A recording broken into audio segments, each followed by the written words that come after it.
Bonjour, je m'appelle Laurent Devery, je suis responsable de l'antenne communication pour les sauveteurs en mer SNSM du Finistère.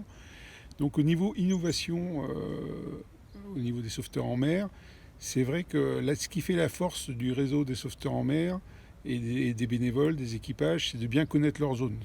Nos équipages connaissent leurs cailloux, connaissent les courants, ils connaissent en fonction de l'heure d'un marée comment réagit le milieu. Donc ça, c'est la base du sauvetage en mer. C'est bien connaître sa zone. Effectivement, depuis quelques années, il y a eu de nombreuses évolutions et innovations technologiques qui ont permis de faciliter les interventions et principalement tout ce qui est recherche, quand on recherche un homme à la mer ou ne serait-ce qu'un bateau, un flotteur dont on n'a pas forcément la position. Dans ces innovations, il y a la cartographie électronique qui est une aide à la navigation et qui est vraiment très utile pour pouvoir se diriger, tracer une zone de recherche.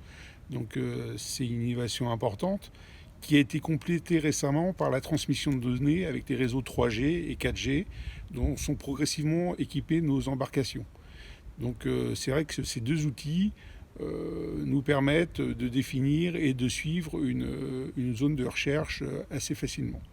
Une autre innovation qui pourrait peut-être faire gadget, c'est le pilote automatique, en fait, qui permet tout simplement de suivre la route et donc de couvrir la zone de recherche et de blanchir la zone de recherche comme il faut. Donc effectivement, énormément d'avancées technologiques et d'innovations technologiques, en sachant quand même que la base, c'est quand même l'humain et les bénévoles. C'est eux qui restent quand même le plus important et le facteur déterminant pour mener à bien une opération de sauvetage. Bonjour, je m'appelle Gwendal, je suis commandant d'aéronef sur hélicoptère de la Marine nationale Caïman. Mon quotidien, c'est le sauvetage en mer pour tous les usagers de la mer, donc navires à passagers, voiliers, bâtiments de pêche, personnes isolées par la marée. On est doté d'un hélicoptère dernière génération qui est un vrai bijou, merveille technologique. Donc on peut voler par tout type de temps, que ce soit la tempête, des conditions givrantes, la neige. La machine vole par tout type de conditions météo, par tout type de mer, même si la mer est démontée. Donc on est doté quand même d'une machine qui nous permet de faire des sauvetages extraordinaires, mais après il y a le b.a-ba, l'élémentaire, des petites choses qui nous permettraient d'être un petit peu plus efficaces. Je pense notamment il faudrait que chaque skipper ou chaque personne, donc chaque usager de la mer, ait en permanence avec lui une petite lumière.